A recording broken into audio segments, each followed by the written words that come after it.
तो चलिए देखते हैं कि दो पैरेलल लाइंस अगर हो तो उन दो पैरेलल लाइंस के बीच का जो डिस्टेंस होता है वो कितना होता है। तो सबसे पहले मैं कुछ इस तरह का एक लाइन ड्रॉ कर लेता हूँ। ये एक लाइन हो गया, स्ट्रेट लाइन, और इसी का पैरेलल एक लाइन हम लोग यहाँ पर ड्रॉ करने वाले हैं। इसके लिए मैं इसे कॉपी कर लेता हूँ, पैरेलल लाइंस है।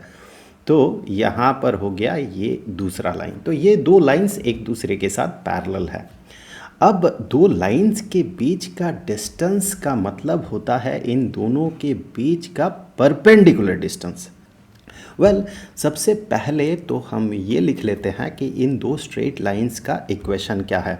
अगर स्लोप इंटरसेप्ट फॉर्म में लिखते हैं तो लेट अस से कि पहला जो लाइन है वो है y equals m x plus c होता है यहाँ पर y इंटरसेप्ट, मतलब इस वाले लाइन के लिए इक्वेशन है y equals m x plus सी।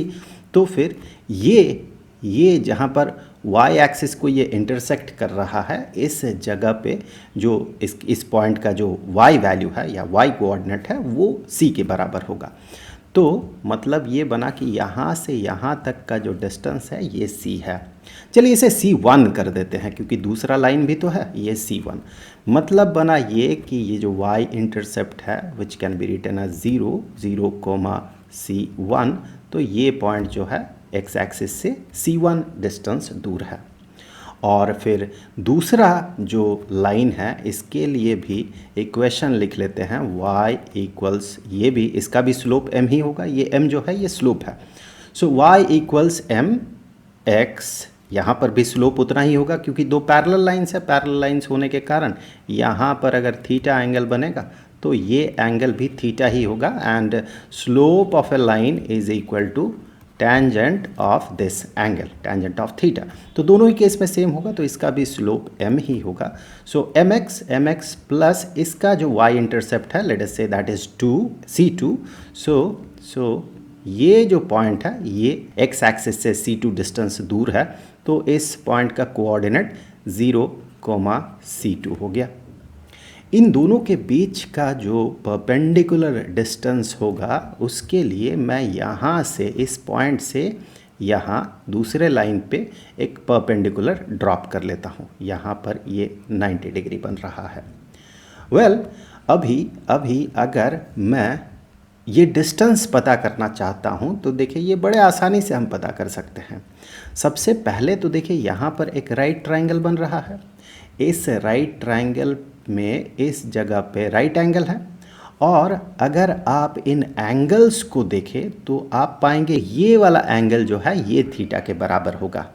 ऐसा क्यों होगा चलिए देखते हैं। आप इस बड़े वाले ट्रायंगल में देखें, इस वाले ट्रायंगल में आप देखें तो ये एंगल तो थीटा के बराबर है और यहाँ पर 90 डिग्री का एंगल बन रहा है। 90 डिग्री होने के कारण इस पूरे ट्रायंगल में इंटरनल एंगल्स को 180 डिग्री होने के लिए ये एंगल जो है ये एंगल होगा 90 degree minus theta. So this is 90 degree minus theta. अब इस छोटे वाला ट्रायंगल में आप देखें, छोटे वाले ट्रायंगल में यहाँ पर 90 डिग्री, यहाँ 90 डिग्री माइनस थीटा, और इस एंगल को कितना होना है ताकि टोटल 180 डिग्री होगा, तो इस एंगल को थीटा होना होगा। सो उस हिसाब से हम कहेंगे दिस एंगल, यहाँ पर ये जो एंगल बना ये थीटा है। अब देखिए इस ट्रायंगल में, इस राइट ट्रायंगल में ये एक नोन एंगल हो गया जो कि स्लोप से रिलेटेड है। ये एक नोन एंगल हो गया, और साथ ही साथ आप देखें ये वाला जो डिस्टेंस है, ये वाला डिस्टेंस हम बड़े आसानी से पता कर सकते हैं। दिस डिस्टेंस, ये वाला जो डिस्टेंस है, दिस डिस्टेंस, इस वाले डिस्टेंस को हम कह सकते हैं c1 माइनस c2। यहाँ से यहाँ तक होगा c2, दिस इज c2, क्योंकि इस पॉइंट का y कोऑर्डिनेट c2 है, और यहाँ से यहाँ तक ये हो जाएगा c1, क्योंकि इस पॉइंट का y कोऑर्डिनेट c1 है। तो c1 माइनस c2 ये वाला जो साइड है इसका वैल्यू हमें मिल गया।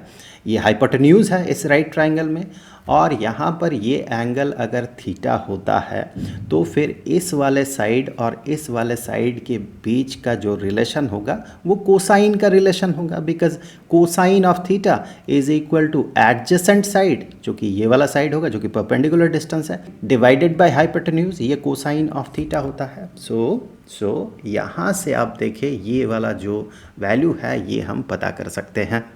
देखते हैं, चलिए अगर मैं कहता हूँ cosine of theta, so that cosine of theta, इसे चलिए डी नाम दे देते हैं पहले, ये जो परपेंडिकुलर डिस्टेंस है that is D. So cosine of theta is equal to D which is the perpendicular distance between the lines, और डिवाइडेड बाय हाइपोटेन्यूज, हाइपोटेन्यूज है C1 माइनस C2। वैसे देखिए जब गिवन इक्वेशन रहेगा तो वहाँ पर हमेशा पहला लाइन ही ऊपर रहेगा, इसका तो कोई मतलब है नहीं, मतलब C1 ही C2 से बड़ा होगा इसका तो कोई मतलब है नहीं। तो यहाँ पर हम क्या करते हैं, यहाँ पर इसका एब्सोल्यूट वैल्यू कंसीडर कर लेते हैं। अब यहाँ से देखिए हमें तो D पता करना होगा, और D is equal to, so D is equal to C1 minus C2, C1 minus C2 into cosine of theta, C1 minus C2 into cosine of theta.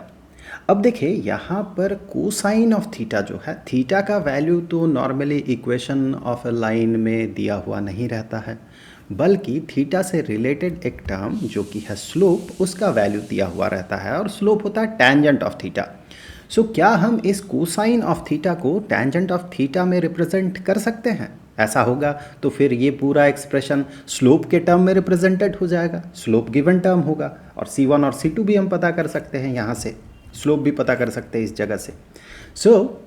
सो जैसे कि हमें पता है कि कोसाइन के साथ तो डायरेक्ट रिलेशन नहीं है, लेकिन सेकांट के साथ, सेकांट जो कि कोसाइन का ही रेसिप्रोकल होता है, सो सेकांट के साथ इसका रिलेशन होता है टेंजेंट का, कि secant squared theta minus tangent squared theta is equal to 1। तो यहाँ से हम कह सकते हैं कि सेकांट ऑफ थीटा जो होता है, ये इसे इस साइड में ले जाए तो प्लस हो जाएगा 1 प्लस टेंजेंट स्क्वायर्ड थीटा, और उसी का square root 1 plus tangent squared theta, and that is equal to obviously tangent of theta m के बराबर है which is slope, so 1 plus m squared. So यहाँ से हम आगे कह सकते हैं कि that d is equal to C1 minus C2 into cosine of theta को 1 divided by secant of theta लिख सकते हैं। चलिए एक लाइन बढ़ा ही देते हैं, और d is equal to C1 minus C2 का एब्सोल्यूट वैल्यू, और यहाँ पर हो जाएगा 1 प्लस m स्क्वायर। सो ये हमें जो मिला ये फाइनल फॉर्म है इस फार्मूला का। सो ये मिल गया perpendicular distance between two parallel lines. अब इसे एक बार टेस्ट कर लेते हैं। इसी एग्जाम्पल में जो हमने ड्रॉ किया है यहाँ पर दो स्ट्रेट लाइंस, इन्हीं के हिसाब से इसे चलिए टेस्ट कर लेते हैं। सबसे पहले तो इन दो लाइंस का आप स्लोप देखें। इन दो लाइंस का आप स्लोप पाएंगे 1 है। यहाँ से देखें, स्लोप का मतलब इसके इस लाइन के किसी भी एक पॉइंट से आप x एक्सिस के अलोंग एक डिस्टेंस, एक यूनिट डिस्टेंस अगर आगे बढ़ते हैं तो आपको y एक्सिस के अलोंग कितना चढ़ना होगा ताकि आप उस स्ट्रेट लाइन तक पहुँचे। तो देखिए 1 डिस्टेंस चढ़ना होगा, सो 1 यूनिट का डिस्टेंस चढ़ना होगा, तो इसका स्लोप 1 है। आप ऐसे भी देख सकते हैं कि यहाँ पर this side and this side ये दोनों बराबर होने के कारण दोनों का जो रेशियो होगा वो 1 होगा। तो यहाँ पर स्लोप तो 1 है, और स्लोप 1 होने के कारण ये जो पहला लाइन होगा, पहले लाइन का इक्वेशन को हम कह सकते हैं y is equal to m का वैल्यू तो 1 है, x प्लस, अब इसका इंटरसेप्ट आप देखें यहाँ पर y intercept 1 2 3 4, so plus 4, x plus 4, ये पहला इक्वेशन हो गया। अब दूसरे स्ट्रेट लाइन को अगर आप देखें तो दूसरे स्ट्रेट लाइन के लिए इक्वेशन वैसे ही m का वैल्यू 1 होगा, तो 1 इंटू एक्स प्लस यहाँ पर इसका इंटरसेप्ट अगर देखें तो इसका इंटरसेप्ट 1 है, इसका इंटरसेप्ट हो गया 1। तो फिर अब यहाँ से आगे बढ़ते हुए हम अगर इस फॉर्मूला को यूज़ करते हैं तो देखिए जो परपेंडिकुलर डिस्टेंस है वो क्या निकल के आता है। यहाँ से हम कहेंगे इस केस में जो परपेंडिकुलर डिस्टेंस होगा that D is equal to C1 minus C2। C1 है 4 और C2 है 1, so 4 minus 1 is 3 divided by यहाँ पर जो है m का वैल्यू है 1, सो ये हो जाएगा 1 का square which is also 1, so 3 divided by square root of 2, ये आया परपेंडिकुलर डिस्टेंस। सो यहाँ पर एक बार इसे टेस्ट कर लेते हैं, परपेंडिकुलर डिस्टेंस क्या ये 3 divided by square root of 2 है।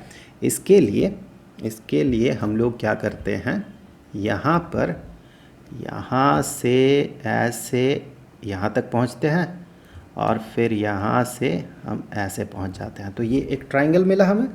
इस ट्रायंगल में आप देखें यहाँ पर ये जो साइड होगा, ये साइड किसके बराबर है, 1.5 जैसा लग रहा है। ये पॉइंट, इस पॉइंट को देखिए यहाँ से यहाँ तक 1.5, सो ये साइड हो गया 3 डिवाइडेड बाई 2 और ये साइड भी हो गया 3 डिवाइडेड बाई 2। तो फिर इस राइट ट्रायंगल में, इस वाले राइट ट्रायंगल में ये देखिए हाइपोटेन्यूज होगा जो कि d के बराबर है और ये हो गया 3 डिवाइडेड बाई 2, ये भी हो गया 3 डिवाइडेड बाई 2। सो d का वैल्यू इस एग्ज़ाम्पल के हिसाब से, इस फिगर के हिसाब से हमें क्या दिख रहा है, हम कह सकते हैं d is equal to square root of 3 divided by 2 का स्क्वायर प्लस 3 डिवाइडेड बाई 2 का स्क्वायर।